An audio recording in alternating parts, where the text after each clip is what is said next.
इन्होंने अपने कर्मों से दोनों महापुरुषों की बड़ी फजीहत कर रखी है। अब हमें तो डर है कि किसी दिन जब ये बापू के चरणों में बैठे फोटो खिंचवा रहे हों, अचानक बापू यह न कह दें कि बेटा, भले ही मैं संघ से सहमत न हूं, पर तुम लोगों को बार बार देखकर मेरे मन में आता है कि मैं 3-4 दिन संघ की शाखा में जाऊं, ताकि मैं लाठी चलाना सीख लूं, और अगली बार जब तुम आओ तब।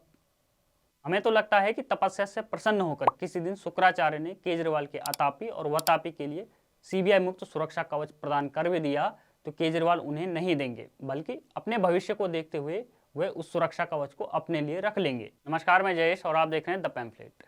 बीते कल जब पूरा देश तरह तरह के रंगों से होली खेल रहा था, तब रंगों के सम्राट गिरगिट, माफ कीजिएगा इससे भी बड़े, मतलब केजरीवाल तपस्या कर रहे थे। किस बात के लिए यह तो पता नहीं, लेकिन केजरीवाल की तपस्या खत्म होने के बाद आम आदमी पार्टी ने एक प्रेस कॉन्फ्रेंस जरूर की।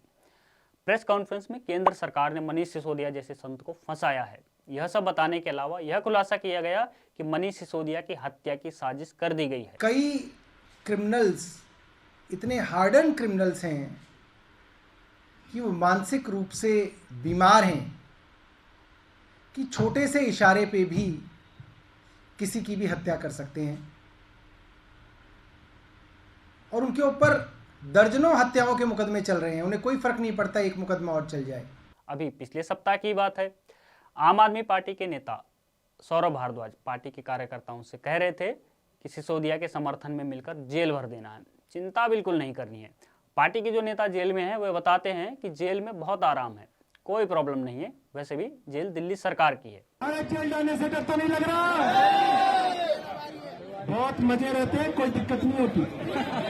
मैं आपको बता रहा हूँ, कोई दिक्कत नहीं है। कई साथी अंदर है, उनसे बातचीत हुई है, मजे में है, कोई चिंता की बात नहीं है। और अच्छी बात यह है, जेल दिल्ली सरकार की है। सवाल यह उठता है कि अब अचानक ऐसा क्या हो गया कि सिसोदिया की जान को खतरा पैदा हो गया। जब जेल दिल्ली सरकार के अधीन है, तो केजरीवाल सिसोदिया को उस सेल में क्यों नहीं रखते जहां सारे अच्छे व्यवहार वाले कैदियों को रखा गया है। दरअसल आम आदमी पार्टी, उसके नेताओं, उसके मुख्यमंत्रियों और एमएलए वगैरह को प्रोपेगेंडा की ऐसी आदत लग चुकी है कि वह हर समस्या के समाधान के रूप में प्रोपेगेंडा को उतार देते हैं। फिर बात चुनाव की हो, घोटाले की हो, अपराध की हो, विरोध हो, कानून व्यवस्था हो, पर्यावरण की समस्या हो या गवर्नेंस, इस पार्टी के लिए उसकी हर समस्या का समाधान प्रोपेगेंडा में दिखाई देता है।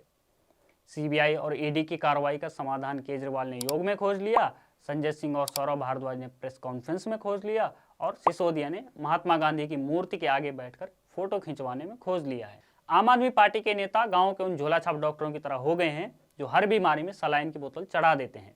इस पार्टी के लिए प्रोपेगेंडा सलाइन की वही बोतल है जिसे यह पार्टी हर समस्या के समय स्टैंड लगाकर टांग देती है। केजरीवाल ने कल सिसोदिया के समर्थन में होली नहीं मनाई। उन्होंने तपस्या की और उस तपस्या की एक फोटो न्यूज एजेंसी की सहायता से जारी कर दी। तपस्या के बाद वे राजघाट महात्मा गांधी के पास भी गए। इन नेताओं की महानता का अंदाजा इस बात से लगाया जा सकता है कि ये कभी भगत सिंह बन लेते हैं तो कभी महात्मा गांधी के चरणों में बैठ जाते हैं।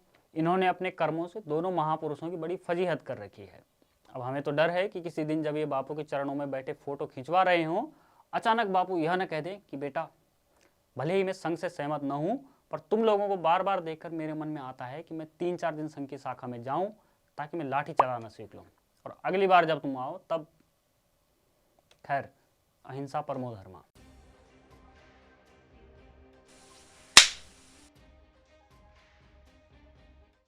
हमें तो लगता है कि तपस्या से प्रसन्न होकर किसी दिन शुक्राचार्य ने केजरीवाल के अतापी और वतापी के लिए सीबीआई मुक्त सुरक्षा कवच प्रदान कर भी दिया, तो केजरीवाल उन्हें नहीं देंगे, बल्कि अपने भविष्य को देखते हुए वे उस सुरक्षा कवच को अपने लिए रख लेंगे। केजरीवाल सिसोदिया की गिरफ्तारी से बहुत दुखी थे, और वो इतना दुखी हुए कि उन्होंने इस वर्ष होली खेलने से मना कर दिया। हालांकि यह झूठ बहुत ज़्यादा देर तक नहीं चला, पता चला कि वे तो 2018 से होली मना ही नहीं रहे हैं। एक और बात कि सिसोदिया के लिए जेल की विपासना सेल की मांग शायद इसलिए भी की जा रही है कि बाहर केजरीवाल ध्यान लगाएंगे और अंदर सिसोदिया, और फिर एक कनेक्शन बनेगा कि आगे कौन सी नई पॉलिसी लाई जाए।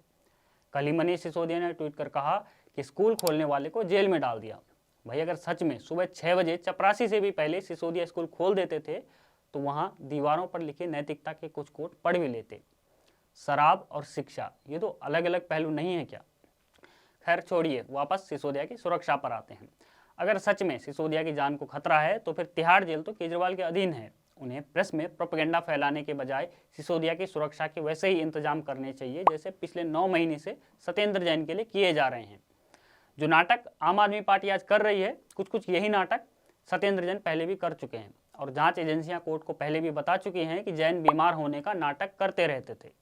आप सोचिए, पूरे जेल प्रशासन में केजरीवाल सरकार का हस्तक्षेप इस हद तक है कि सत्येंद्र जैन हिरासत में रहने के बावजूद अपनी पसंद के अस्पताल में रहते हैं। केजरीवाल हो, सिसोदिया, भारद्वाज, संजय सिंह या अन्य नेता, इन सबको यह स्वीकार करने की जरूरत है कि चुनाव का मौसम अलग होता है और गवर्नेंस का अलग। हर मौसम चुनाव नहीं होता। यदि हर मौसम चुनाव का नहीं हो सकता तो फिर हर मौसम प्रोपेगेंडा का भी नहीं हो सकता। चुनाव में किए गए वादों का उत्तर गवर्नेंस होता है और पॉलिसी में किए गए घोटालों का उत्तर जांच और जांच का उत्तर जांच में सहयोग होता है, प्रोपेगेंडा नहीं। आपका इस बारे में क्या मानना है, हमें कमेंट बॉक्स में ज़रूर बताएं। बने रहिए हमारे साथ, देखते रहिए द पैम्फलेट।